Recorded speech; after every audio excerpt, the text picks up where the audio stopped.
Didik TV KPM. Baiklah, kembali bersama saya Aiman Sufian Azman di Didik TV KPM. Pada hari ini dalam slot menengah atas dalam mata pelajaran sejarah tingkatan 5 bersama dengan kita Cikgu Azhari. Okey Cikgu, untuk slot pada kali ini apakah yang akan Cikgu kongsikan? Silakan. Okey, terima kasih Aiman. Okey, murid-murid sekalian, untuk segmen kali ini kita akan lebih membincangkan kepada langkah-langkah membentuk sebuah negara yang baru, iaitu Malaysia kita. Okey, dan ada beberapa langkah. Kalau anda rujuk kepada buku teks, kita ada 6 langkah yang telah dibincangkan di dalam buku teks. Yang pertama iaitu lawatan. Apa-apa sahaja yang kita buat, perkara-perkara yang baharu, mestilah kita nak menerangkan tentang perkara baharu tersebut. Okey, dan apa yang kita buat sekarang ni, cara yang pertama adalah mengadakan siri lawatan. Kita ada beberapa siri lawatan yang dibuat oleh Tunku Abdul Rahman sendiri. Tunku Abdul Rahman telah pergi ke Sarawak dan juga Brunei untuk menjelaskan sebenarnya Malaysia tu apa, Aiman. Okay, sebenarnya penduduk tak faham. Nak buat negara baru, mereka tak tahu sebab benda baru. Ya, betul, kita Cikgu. kalau benda baru pun kita macam was-was. Jadi Tunku Abdul Rahman turun padang sendiri menerangkan Malaysia itu apa. Okay, kita juga ada Datuk Bandar Abah Haji Mustafa. Kita ada Temenggung juga, Dona Stephen. Datuk Mustafa pun datang sendiri ke Persekutuan Tanah Melayu. Sebab mereka kata kalau kita nak bergabung, kita nak tengok Tanah Melayu ni dah maju ke belum. Baru dia decide. Betul. Jadi mereka turun ke Tanah Melayu untuk meninjau kemajuan yang telah dilakukan oleh Tanah Melayu. Yang ketiga, kita ada juga Tunku Abdul Rahman sendiri turun pada tahun 1962, turun ke Sabah dan Sarawak untuk menjelaskan sekali lagi Malaysia itu apa. Dan yang terakhir, Dr. Burhanuddin dan juga Ghaffar Baba juga telah turun ke Sabah dan Sarawak untuk menerangkan tentang Malaysia. Jadi di sini kita tengok ada kesepakatan antara pemimpin. Pemimpin sendiri kena faham idea Malaysia itu apa, dan mereka sebenarnya adalah antara golongan yang pertama kena bersetuju, Man. Sebelum rakyat. Mereka kena setuju dulu. Kalau pemimpin tak setuju, macam mana rakyat nak memberikan sokongan mereka? Itu cara yang pertama. Okey, cara yang kedua, kita wujudkan jawatan kuasa setiakawan. Okey, yang mana jawatan kuasa setiakawan ini diwakili oleh pemimpin Persekutuan Tanah Melayu, Singapura, Sarawak dan juga Sabah. Okey, dan mana-mana jawatan kuasa sebenarnya, Aiman, kita mesti ada ketua kan? Betul, kita ada pengerusi.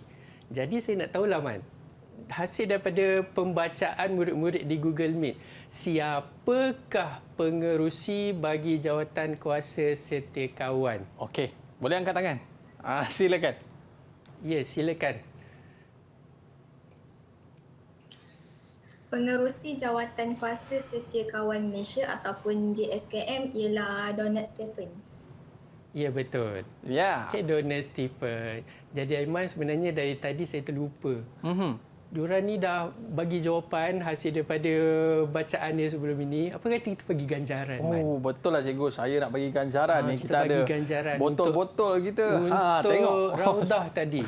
Raudah Cikgu Raudah. Okey, kita nak bagi markah untuk Bukan senang Raudah. nak ingat nama Dona Stephen ni. Betul Cikgu. Apa kata kita bagi 2 terus? 2 Cikgu. 2. Okey, 1 dan 2. Okey, Raudah dah 2 dah. 2 untuk Raudah. Baik Cikgu, Okay, boleh kita jadi teruskan? tujuan JSKM ni sebenarnya kita nak fahamkan lagi, fahamkan kepada rakyat-rakyat wilayah-wilayah yang terlibat ni, Malaysia tu apa? Kenapa kita kena bergabung? Kenapa mereka kena menyokong pembentukan Malaysia ini? Okay? Dan antara tujuan dia juga untuk meyakinkan penduduk Sarawak dan Sabah untuk menerima idea Tunku Abdul Rahman ini. Sebab kita agak terpisah jauh dengan Sarawak dan Sabah. Mereka tak tahu kita, kita tak tahu mereka. Jadi kita kena yakinkan mereka tentang idea ini. Itulah tujuan JSKM. Dan juga kita nak menyediakan JSKM ini, nak menyediakan ruang perbincangan. Jika kita bergabung, awak nak apa? apa kami dapat, apa kami nak, apa awak dapat. Kita berbincang bersama-sama sebab kita nak jadi sebuah keluarga besar ni sekarang. Okay, kita tak nak ada dendam-dendam kesumat, tak nak. Okay, sebab tu kita nak berbincang. Okay. Dan kita juga jawatan kuasa Setiakawan ini juga nak mengumpulkan pandangan-pandangan penduduk ini. Okay. Kita nak membentuk sebuah keluarga yang besar, kita pun nak tahu apa isi hati mereka, apa hasrat mereka dan juga kita pun nak bagi tahu apa hasrat kita kalau kita nak bergabung. Kita juga, JSKM juga tujuan dia nak menyebarkan maklumat berkaitan pembentukan Malaysia ini. Malaysia sebuah negara yang besar, mereka nak tahu maklumat-maklumat penting. Okay? Dan juga kita nak mempercepatkan pembentukan Malaysia ini. Jadi Aiman, sebenarnya Jawatankuasa Setiakawan ini ada nama lain. Oh, apa namanya, ada cikgu? Nama lain. Kita pun nak tahu juga sebab kita takut di peringkat SPM nanti mereka tak gunakan Jawatankuasa Setiakawan. Kita nak guna nama lain. Kan tiba-tiba guna nama lain, apa tu? Kan?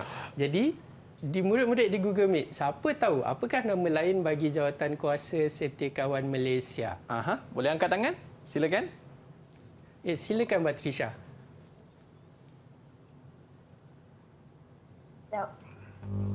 Jawatankuasa Perundingan Perpaduan Malaysia, JPPM. Ya, betul. Jawatankuasa Perundingan Perpaduan Malaysia. Jadi kita bagi jugalah untuk berapa markah, cikgu?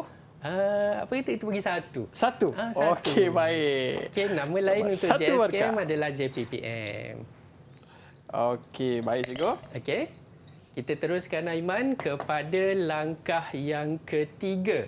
Langkah yang ketiga adalah mengadakan referendum Singapura. Kalau tadi langkah 1, langkah 2 lebih kepada Sarawak dan Sabah. Sekarang ni kita nak tahu Singapura, apakah reaksi penduduk Singapura pula tentang idea Malaysia ini.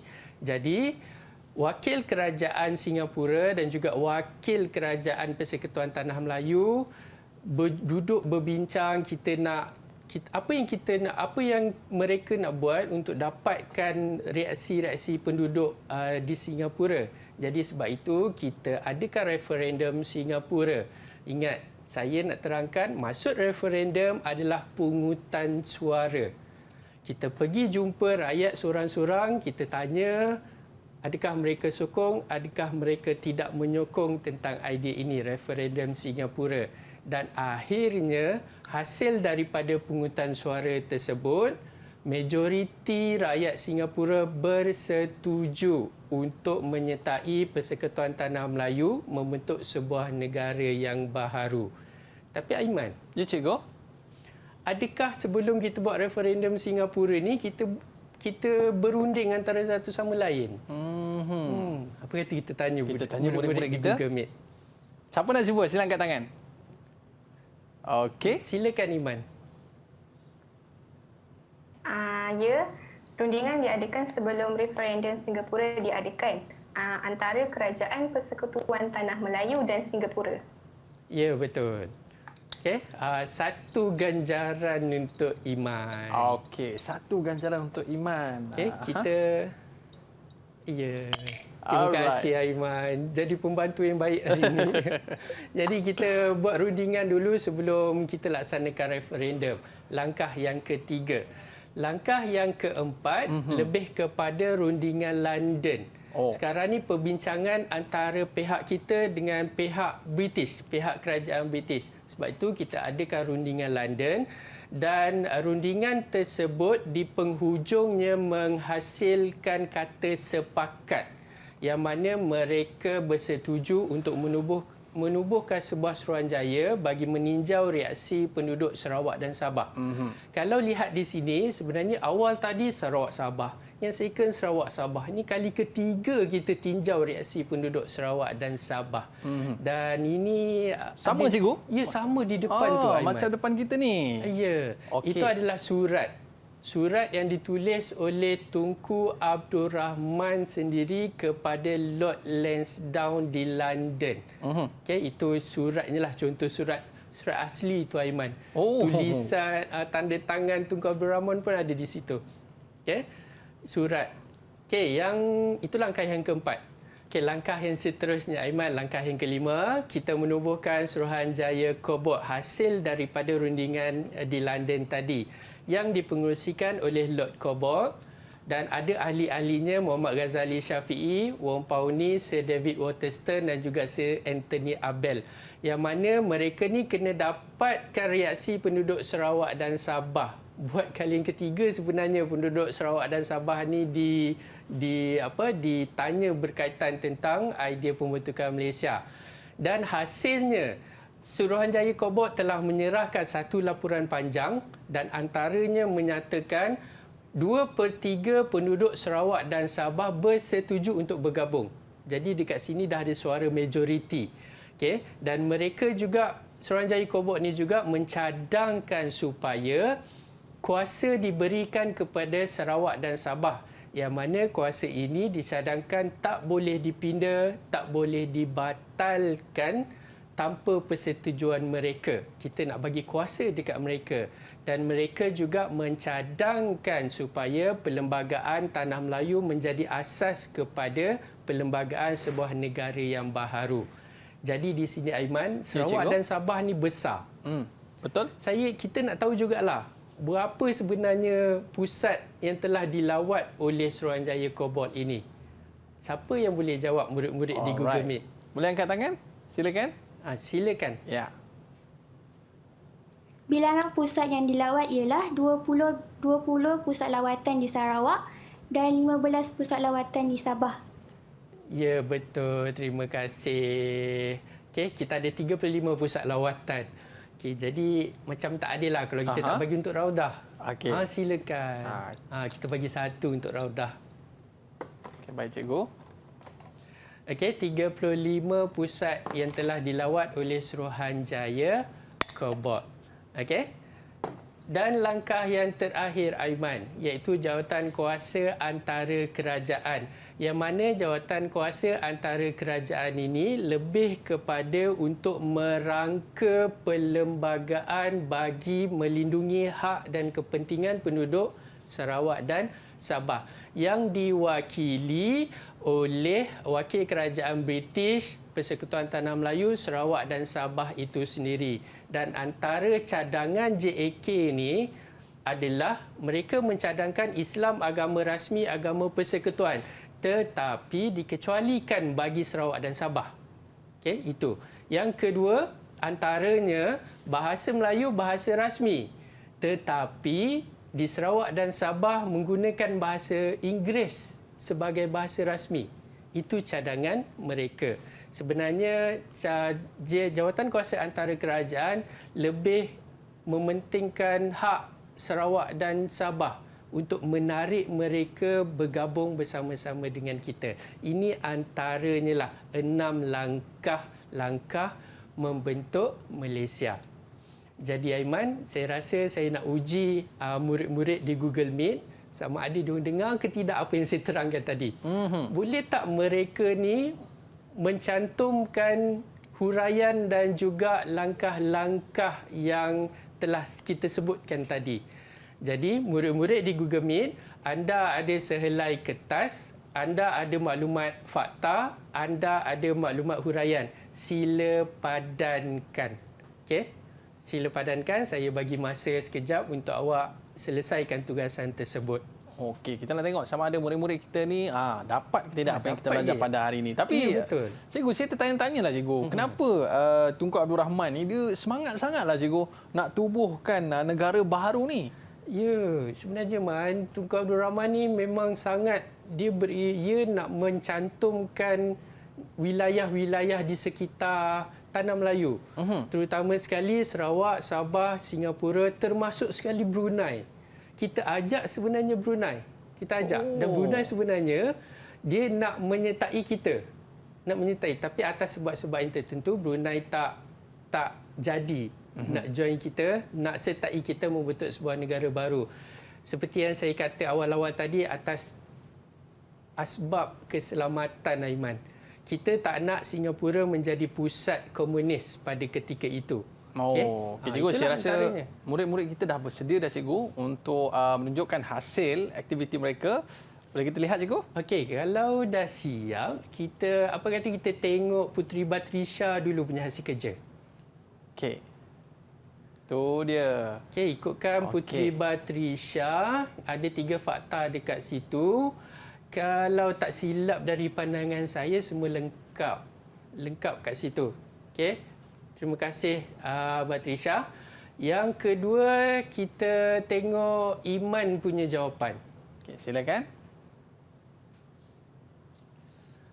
Okey, untuk Iman, boleh tak saya nak minta Iman bacakan fakta dan huraian yang pertama? Bacakan fakta yang pertama dan huraian-huraiannya. Faktanya, menubuhkan Jawatan Kuasa Setiakawan Malaysia, JSKM, dipengerusikan oleh Donald Stephen. Beliau mengumpulkan pandangan tentang pembentukan Malaysia dan memberikan kefahaman kepada pemimpin tentang pembentukan Malaysia. Ya, betul. Okey, terima kasih Iman. Itu fakta yang pertama. Jadi seterusnya saya nak tengok Nadirah. Okey, Nadirah, cuba bacakan fakta yang ketiga dan padanan huraian awak.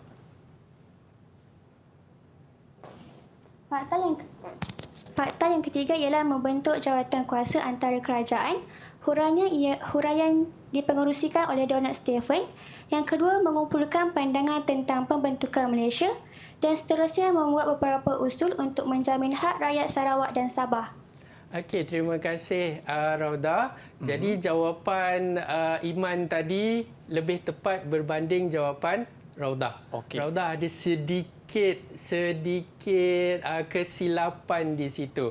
Jadi Aiman, Puteri Batrisha perfect. Jawapan dia sangat lengkap, sangat betul. Jadi apa kata kita bagi 3 terus untuk dia. Wah, banyaknya. Sementara saya nak masukkan markah mereka ni cikgu, apa kata kita berehat seketika? Ya, betul. Boleh cikgu Boleh. Para penonton, murid-murid jangan ke mana-mana, kembali selepas ini di Didik TV KPM.